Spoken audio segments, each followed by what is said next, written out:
to my channel, and we are going to talk about another good old ratchet, ghetto, fabulous episode of Marriage Bootcamp Hiphop Edition. Y'all, it never fails. We leave it up to Amber and Brock to cause, a hell of a mess, and that's what they did this episode. And Nori, Judge Toller, and Dr. Ish had to get in that ass. He was acting out, and they had to prove a point that a lot of men, need to understand about their, jealous and controlling ways. It's because you low-key insecure. I know it don't, sound good. I know it's going to hurt your ego. But at the end of the day, that controllingness and, that jealousy stems from an insecurity. Too bad, so sad. Take it up with your mammy or take it up with your therapist. So let's go ahead and get into the episode, you guys. It was pretty good. It was a lot, but not enough. It was a lot, but not really at the same time. But if you're new to my channel, go ahead and subscribe. Everybody else, drop down in the comments. Tell me how you feel about the episode. Let me know that you stopped by. How do you guys feel about Treasure? How do you guys feel about Molly calling Treasure a thotty McThot? Do you guys feel like that's something that he's done before? I definitely think that he's thrown that out plenty of times before. How do you guys feel about Amber and Brock? Do you feel like, or actually know this, how do you feel about Brock feeling like Molly is only not vibing with him because he's gay? Do you guys think, Molly is, homophobic? Do you guys think that he has just a touch of homophobia? Or do you guys think that he just may be on the DL and can't accept it like Molly? But I also, with Brock, do you guys sometimes feel like he makes himself the victim of a situation when he's really not? Because I also think that's a truth as well. Like, I think Brock has a tendency to do that sometimes. Two truths can exist at the same time. But nonetheless, let's go ahead and get into the episode. So we open up actually with Molly and Brock, get into it from the backyard. And he was like, I'm just not going to have you, have him disrespecting me. And then he, likes to play victim, and I don't F with that. Like, just respect me, bruh. So Brock goes upstairs and he's talking to Amber how, Molly, he keeps trying to point out the fact that Molly got his nails painted. He was like, oh, you gayer than me, with your nails painted and shit like that. I think before Molly had like some rumors swirling about him possibly being on the DL. So I do think Brock definitely is, touching that pain point with Molly. But nonetheless, he goes up to Amber and was like, Brock, he want to come after me, obviously because I'm homosexual. But it's like, bro, you metrosexual. So it's really crazy how Brock, always kind of has this moment where it's like, oh, woe is me. I get attacked because of my sexuality. But then at the same time, look at what you're doing to Molly. Like, you do the same shit to Molly. I'm not excusing Molly's behavior by any means, but sometimes the LGBT community has the tendency to become the very thing that they hate. It just happens sometimes. But, Amber, of course, is, Amber and Brock, they just like, we're going to be who we are, and we're not going to let nobody, stop this train. So, Dr. Ish and, no, there was this cute little scene where Neri was kissing the fish, and Nori was getting jealous of the whole goddamn fish. He was not happy. Y'all, I did not know Nori was built that bad. I know that, look, Nori, he built like a whole egg. Like, he built like Marceau, like a fluffier version of Marceau on Love Mary Tunstall. Like, I did not know Nori was built like that. But Neri was kissing the fish. He got all mad. But, they're talking about obviously being in the house and how, emotionally draining it is. And so Dr. Ish and Judge Toller, of course, are watching everything happen. And they talk about how today's exercise is the jealousy exercise. And they obviously are expecting Amber and Brock, Molly and Treasure, to be of the two couples that are really just gonna flip the shit. So they call them outside and they're like, the exercise for today, y'all are going to be doing, what you guys know best, performing. Nori was like, drinking. He was like, no, perform. He's like, oh, okay. So, they have like the table set up with the props, the money gun, champagne bottle, boa, like just a whole lot of. And, they end up, having to create a sexy 45-second routine. So everybody's getting their props. What's her name? Tough and Moni, is it Money Love or Moni Love? I think it's Moni. So Money was over there, and Tough, you know, he was like, I already know she ain't ready to do all that. And she was like, all of what? He was like, you know, the twerking, you know, the bending over, like, that's just not, money doesn't come from that generation. Back then in that generation, there was no, you know, bending over, shaking ass, touch your toes, you know, it wasn't none of that. You know, you have to literally have the mic right here and just be, you know, going. But, you know, these days, if you ain't got ass, you ain't popping. So, Money and Tough, you know, they were sitting there doing their routine, and she didn't even like the fact that he had a play snake.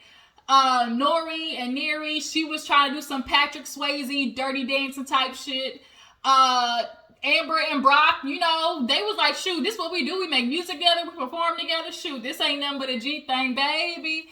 And of course, Treasure, you know, Molly was like, oh, shoot, you know, Treasure, she performs, she been a stripper, so, you know, this is what she do. Treasure and Amber have been wearing the most ratchet outfits that are so literally unflattering. The first night, Amber came in that, like top that was, like, barely a bikini, titties hanging out. Treasure got titties and ass hanging out in this green outfit. Like, I understood the idea, but I'm gonna need y'all to do better. Like, the outfits is trash.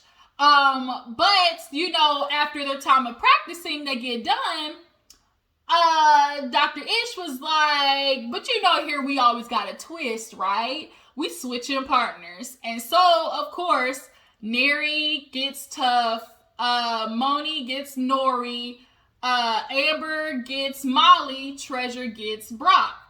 When Treasure goes over there to Brock, of course, it's like, shoot, you know, what's up? But, you know, Amber and Treasure, they definitely was doing their thing, and Molly and Brock were, of course, gonna get mad about the switchation, okay? And Treasure over there bouncing it over there on Brock, so Amber's like, bitch, I can do it too. Like, I got knees like Megan, and so it's already starting. The competition between them two, getting jealous, like, it's already starting. And so, of course, that's what the judge, you know, what Dr. Ish and Judge Toller were expecting. It's all about, okay, you have this partner who's in the industry. You're going to get put in uncomfortable situations, but it's how you handle it that matters.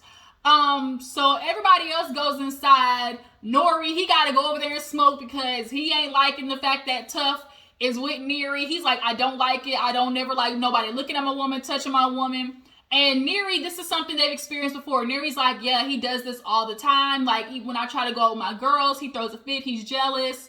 And so Nori and Tough were outside smoking, and they're watching Brock and Treasure practice because everybody's like taking a break and practicing before the performance that night. And they going, she dancing, got, you know, and everything. And Brock's like, shoot, what y'all thinking? They like, I mean, is it understanding the assignment? Yes, but is this going to be a battle that you want? Because it's looking like revenge. And it was. That's what they do. And so Brock was like, I'm just doing what I'm supposed to be doing. How you going to get a lap dancer that's sitting on the lap? And they like, yeah, that's true. But you already know how Amber's going to react. Like, Treasure, you already know where this goes with Molly. Is that what y'all really trying to do? And so Nori's like, I must not watch the show. He said, I watched the show, so I knew this shit was coming. And as they outside, Judge Toller and Dr. Ish are watching. So they're kind of like, you know, it is kind of counterproductive for Nori to basically give them a heads up about the exercise. But it also just shows like how Nori is already telling them, like, you know, back up off this and back up off that, because that's what he wants Neri to do in the performance. So, you know, Nori was basically telling them, like, yeah, you might win the battle, but it's all about winning the war. He's like, yeah, it's about winning the war, baby. So they go inside, and everybody's just kind of sitting there and eating, and Neri goes upstairs, and Nori goes up there too. And she can already tell he's acting distant. He's not talking. And so she's like, babe, like, you know, it's not that serious. He's like, man, you know, I just need to go, you know, walk around. So he goes downstairs and basically is avoiding Neri. Money, she's not having it because she's like, man, F this challenge. I don't like what it's doing to us. We've been doing good, rebuilding. We've been friends and stuff like that, man. Bump this. So because they all came in and like came back downstairs and we're sitting at the table. And, you know, Nori's like, man, this house is just like showing us different, you know, perspectives of everybody. And it's just really important, you know, that it's really good for us to be able to see other people's lives because that makes us a better human, you know, for the world.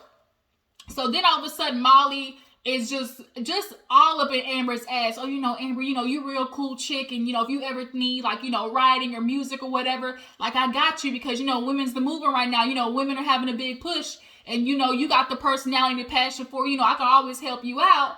And, of course, Brock is like, man,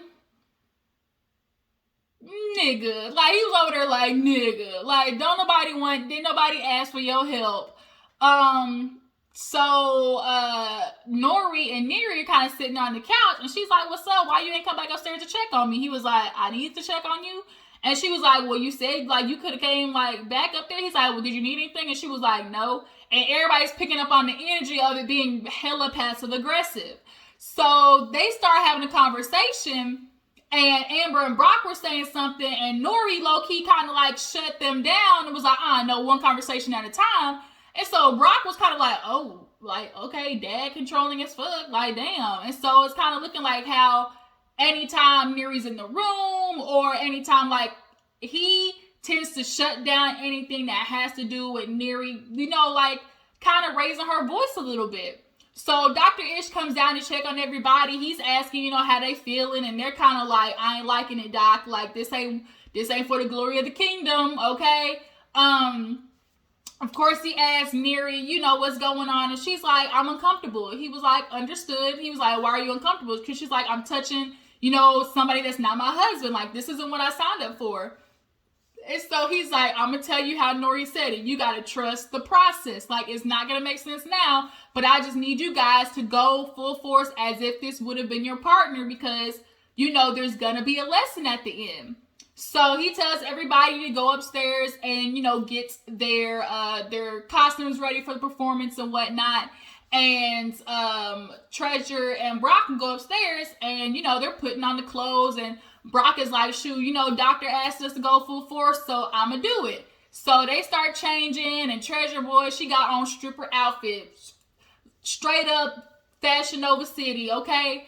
And Brock over there with his, you know, suit on. So they're like practicing. So Treasure goes over there to, you know, basically practice the lap dance, and literally perfect timing. Amber and Molly walk up in there, and of course Amber's like, oh, so this what the f we doing? Okay, ass out, she's sitting on your lap, this really what we doing? Molly's like, man, fuck that bitch, like, I'm not even getting ready to do this with her, like, she wanna do something like that, disrespect me, da-da-da-da, I'm not here for it. So Molly just leaves, but of course Amber, she starts doing the hood shit, you know, doing the muffin, you know, the good old muff, the fingers in the face, you know, that stuff, you know, the muffin, I don't like it, don't muff me, bitch. And so, I don't like the fact that Amber is so quick to put hands on Brock. And then she low-key was like, you know, do it so you can leave, do it. So, like, she's very one of those women where it's like, they push, punch, kick, pull, but the minute a nigga haul off and backhander, it's, oh my god, he hit me. Like, Amber gives me that vibe. Like, they're giving me real what is his name? Vito and Tahiri from last season, when Tahiri was doing all that rah, pushing, kicking through the apple at the nigga. But to watch them be like that, I also think too, Brock being bisexual plays a part in why she does put hands on him. I think she doesn't see him as masculine, and so she has no fear in putting her hands on him. But Molly goes downstairs, and so Treasure, was it down?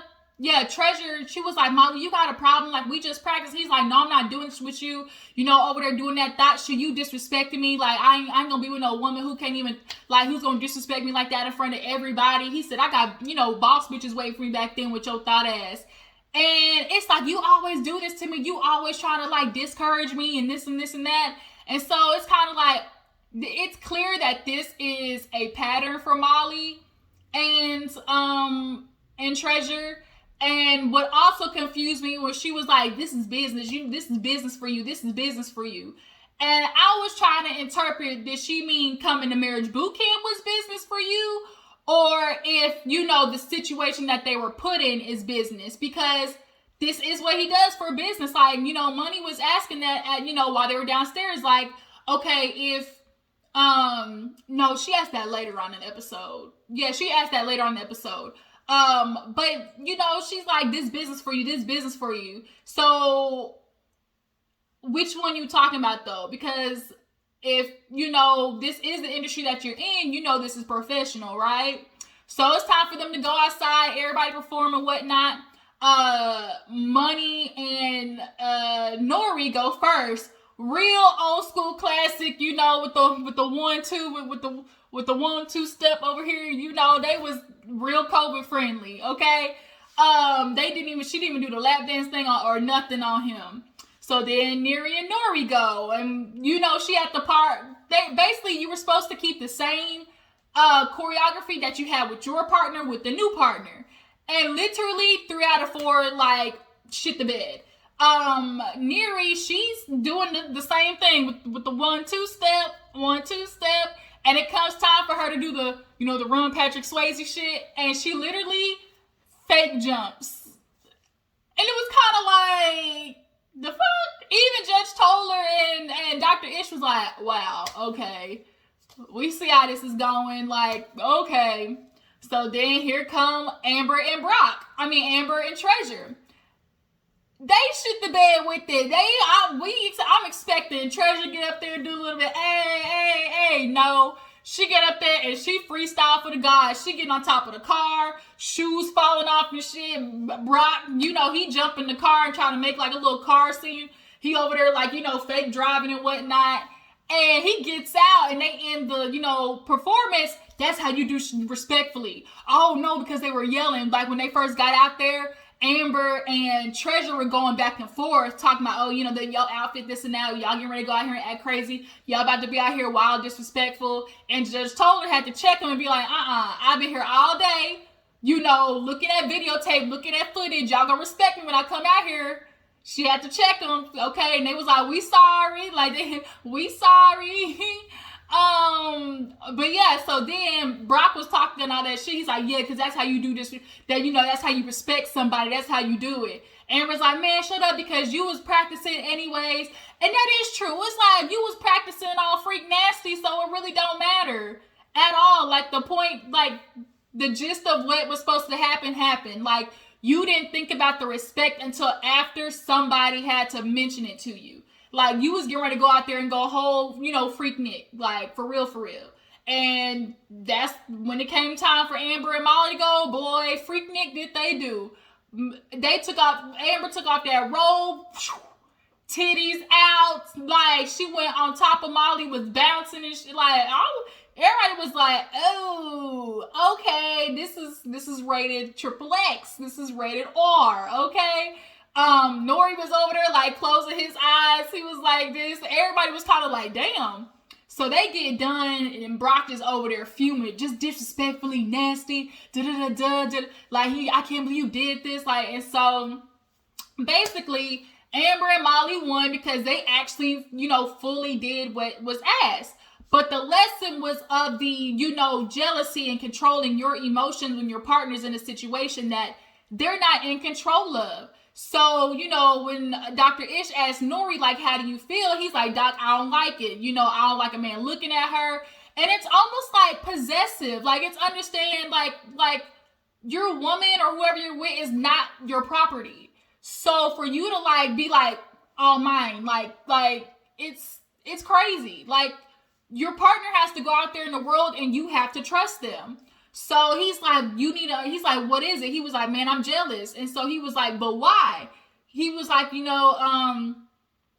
like, I don't like nobody being around her. And he was like, because of why? He was like, jealousy? He's like, no, because of insecurity. He was like, man, Doc, he was like, that's what Neri told me, a while ago. He's like, well, it's the truth. You wanting no man to be around her, touch her, is because you are unsure of a place that you hold in this relationship. So because you're unsure in yourself, a lot of men who are jealous of their wives going out there are jealous because they know they're not holding up their inner responsibility that they were asked to do, or that they know that there's something that they're lacking in. So it's like, I don't have enough gumption to fix the shit that I messed up at, but I have enough audacity to still try and say, you know, don't you go out there and control, or like trying to make her stay from doing something that can achieve, you know, something greater for her, because I know I'm not pulling my weight. So, you know, Neri was right. It's like, your jealousy, your insecurity is not my problem. And so Dr. Ish was like, not only that, but you're questioning her character. You know what type of wife that you have. You know what type, like, you know who she is. So why are you, you know, allowing her to dim her light? She ain't go out there and do the big performance because she had to dim herself to make sure you were comfortable. It's always about, oh, you know, making sure, you know, you're not disrespecting your partner, which is understood. Like, there are certain things you don't disrespect your partner. But there's also an aspect of jealousy where it's like, you're just fully not committing to your dreams and the things that you want to do because your partner is jealous and controlling. And that's what's happening in Nori and Neri's life. Like, she can't, because you know she's on Miami Love and Hip Hop, and it's like, he's not allowing her to fulfill her dreams of owning this juice bar and things like that simply because he's jealous. So it's like, you gotta man up, bruh. And Dr. Ish had to tell him, like, man up. Judge Tola, the way she checked, what's his name? Tough boy on his ass. What's on his ass? Okay. Cause, Judge Tola was like, so, you know, Tough, why did you not go all out with, you know, with Neri? He was like, you know, man law. She was like, man law? He was like, yeah, you know, don't disrespect the code. She was like, so you can respect man law, but you can't respect the woman that you in a relationship with? Like, you can go out there and cheat on your woman? It was like, ooh. Checkmate, bitch. She got you. I was like, checkmate. Okay? He was like he couldn't even say nothing. It kind of got quiet because truth is, like, bruh, it's amazing how you can respect man code, but you can't respect the code of the woman that you laying in bed with, that you got a child with? Ain't that something? Ain't that crazy? You got more loyalty to a man that you know, just met now than a woman who gave birth to your child, gave years to you, supported your career, your rapping career, all that shit. Emotionally, mentally, and financially. But it's all about man law. Tough ain't shit. Honestly, Moni, you need to drop him because he's still trying to blame you for his career not going nowhere, and for him to have the audacity to be like, well, you not support me no more. Why is she owed to support you after you done cheated on her multiple times? Fuck out of here. So they get done. Amber and Brock win. Amber and Molly win, but they are sitting there eating the ice cream, and they don't really like sweets or whatever, so they're sharing with everybody else. And so, what's her name? Treasure comes in and was like, nah, F that, we gotta talk, Molly, because I ain't like the way, you know, you was out there, you know, disrespecting me, calling me a thot. He was like, I didn't say nothing to you. She was like, yes, you did. She was like, you did call me a thot. And she was like, you sitting there and say something to me like that, you know, and, you know, discouraging me. And I don't like the fact that you can tell Treasure is very sensitive to criticism and, like, feeling invalidated as a woman when it comes to a man, because in the beginning she's all about, oh, you know, I want to be traditional, I want, you know, I'm a Houston girl, I'm from Texas, you know, I'm traditional. Like, you can tell she's very sensitive to that and takes it very seriously. But the fact that Molly, she was like, you sit there and call me a thot, like, now I'm pissed, you know. And so Molly walks away, of course, but she's sitting at the table, she's like, no, I'm pissed. Y'all think y'all see me drunk and crying, like, I'm pissed off now. And so Neri, of course, is bringing up the conversation of, like, you know, like, it's valid, because if she's going to be a rapper and she's in this situation, like, what you going to do? He would talk about, oh, but she going to do it in a trailer, or she going to do it out there in front of people. It don't matter where she doing it. The fact of, you got to know that you trust her and understand the situation at hand. You knew she was practicing. The fact that Amber and Molly were tripping when y'all saw them practicing that downstairs is what was confusing. They just wanted something to be mad at. But, you know, Treasure's mad. She's like, oh, you think you got some wild animals? She's like, fuck them cats that you got, bitch. She's like, I'm a natural wild animal, and I ain't got time for this. Now I'm really pissed off. And she in the confessional mad, halfway drunk, and ready to go off. So next week, we gonna see them, what are they doing next week? I guess it's another, I don't know, trust exercise. But y'all tell me how you feel about this episode with them lap dancing on each other. How do you guys feel about how Judge Troller checked Tough over there with his old ignorant ass? Do you guys think that Amber and Brock really are together now, or doing it just for the show? I kind of feel like it's a little bit of both. And do you guys feel like Brock sometimes uses his sexuality as a way to play victim? Like, does he do that sometimes? Because I'm not gonna lie, I kind of think he does. I think he's so used to fighting about his sexuality that every situation he's gonna turn into that because that's all he knows, right? But that's it for Marriage Bootcamp, y'all. I'm gonna try to come back to you guys with trending topics. So just make sure to follow my Instagram and Twitter, and I will catch you guys later. Deuces.